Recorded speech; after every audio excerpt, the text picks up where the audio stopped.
Father Barnabas Powell is pastor of Saints Raphael, Nicholas, and Irene, Greek Orthodox Church of Cumming, Georgia, USA. Here's Father Barnabas with Sunday's homily. There's an old story. Actually, it's been told a million different ways at a million different times. But I love it. It's story. This version of the story is this wise old Chinese man is in this village, and one of the young men of the village one day gets a horse for his birthday. And the people just say in the village, "Oh, isn't this wonderful? Isn't this wonderful that the young man got a horse for his birthday? Isn't this great?" And the wise old man said, "We'll see." The young man begins to ride the horse, and he falls off the horse and he breaks his leg. And the people, they wring their hands. "Oh, isn't this horrible? What a tragedy. Isn't this sad?"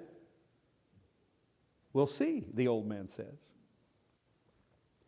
About that time, war broke out in this part of China, and the local leaders were going through the villages, gathering the young men to conscript him into the army to fight the war. And when they came to the village, this young man who had broken his leg was cast out. He couldn't join the army, so he couldn't go to fight.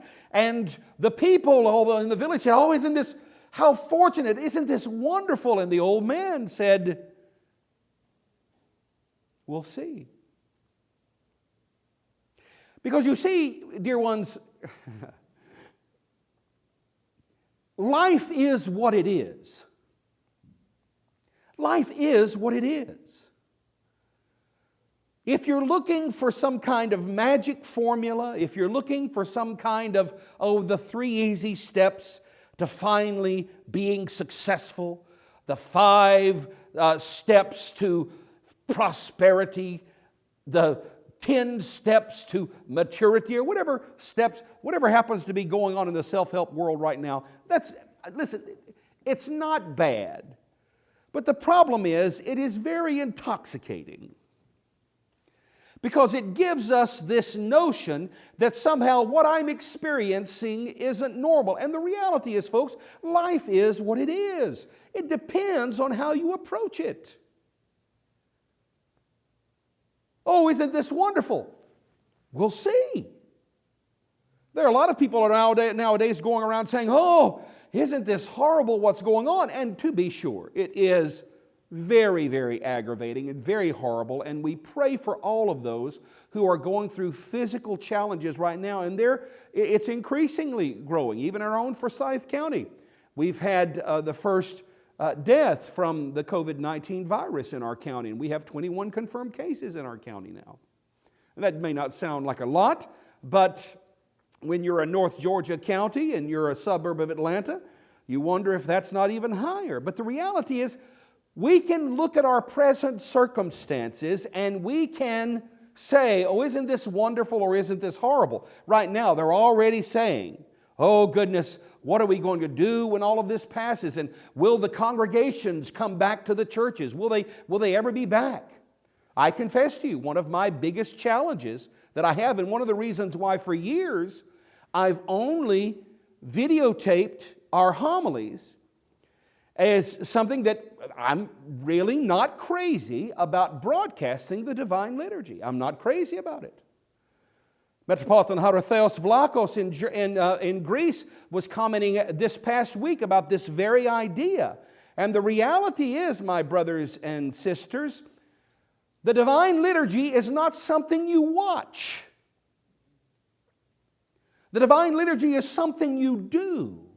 The Divine Liturgy is something you live. The Divine Liturgy is something that shapes you and forms you. The Divine Liturgy reinforces the concept that we who are many eat from one loaf and drink from one cup, that God is about creating a new society in the earth, a new way for humans to live together in love and compassion and learn from one another, and in good times and bad times and all the in-between times. We learn how to be together.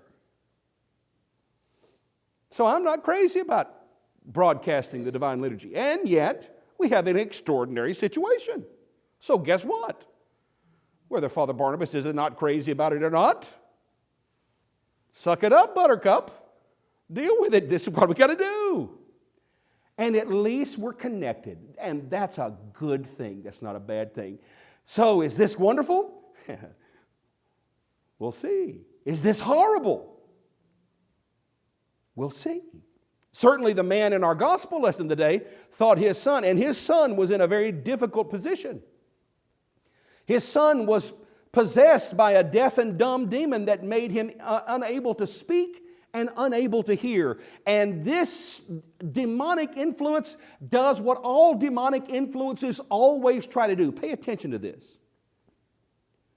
This demonic influence on this young man does what all demonic influences try to do, to destroy you. That's why the demonic influence happens. To destroy you.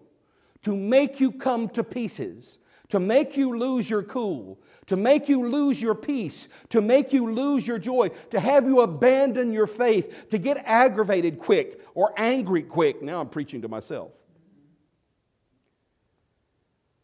To get aggravated by the littlest things. That's what the evil one wants to happen in your life, so that you won't have peace, so that you'll constantly be stirred up, so that you'll constantly be gripped by drama in your life. And you won't be at peace. Certainly, this man comes to Jesus and says, Lord, please help my son. And what does Jesus do? Jesus helps his son. Jesus heals his son. And it's interesting that Jesus does this when he sees a big crowd coming. Before the crowd gets there, Jesus casts out the demon. Why? Because this is not about marketing, folks. This is about healing. One of the things that you're constantly talking about among the religious circles. In fact, many of our priests across the United States had a webinar yesterday with the Archbishop in New York, Archbishop Epiphanos, with all of our hierarchs. Metropolitan Alexios was there, and we were talking about what are we going to do for Holy Week, what are we going to do for Pascha, how are we going to handle this if we still have shelter in place orders in different places, how are we going to do this? And one of the questions was, Your Eminence, how do we talk to our people about continuing to support the parish? And we've set up through here, virtual giving and giving online. And I confess to you folks, this is something that's a real concern. But is it a good thing or a bad thing? And the answer is yes.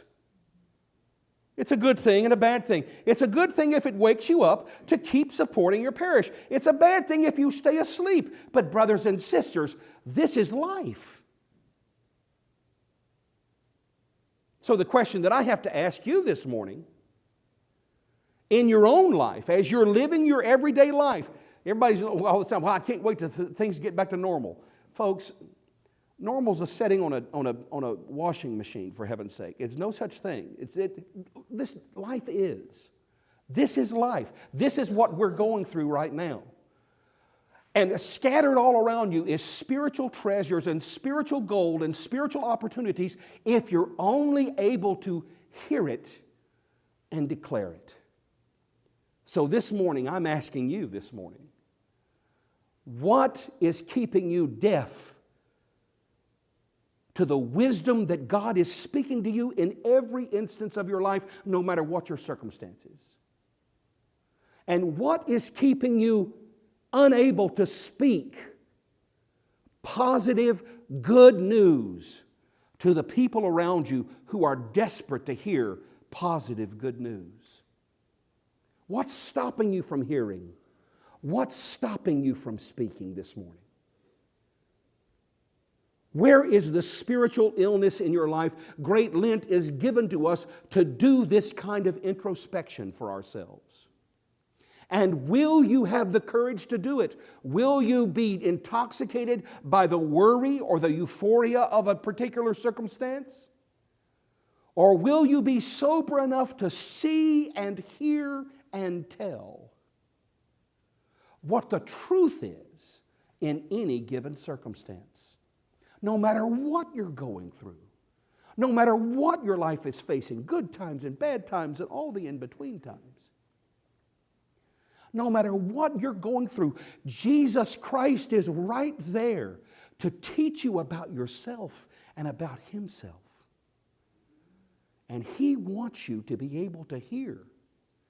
And He wants you to have the courage to speak. So this morning, on this Sunday of St. John Climacus, as we're continuing to climb the ladder of divine ascent, to reach the goal that all of us have, to become by grace what Christ is by nature. This morning, don't let the evil one keep you deaf and dumb. Ask the Lord to heal you so that the evil one doesn't destroy your life, and it doesn't matter what you're going through right now. No matter good times or bad times, there's spiritual gold for you right at your feet. These outward circumstances do not have the power to destroy you if Christ lives inside you. Amen. You can follow Father Barnabas on YouTube or on our church website at stsrni.org. Thank you for watching.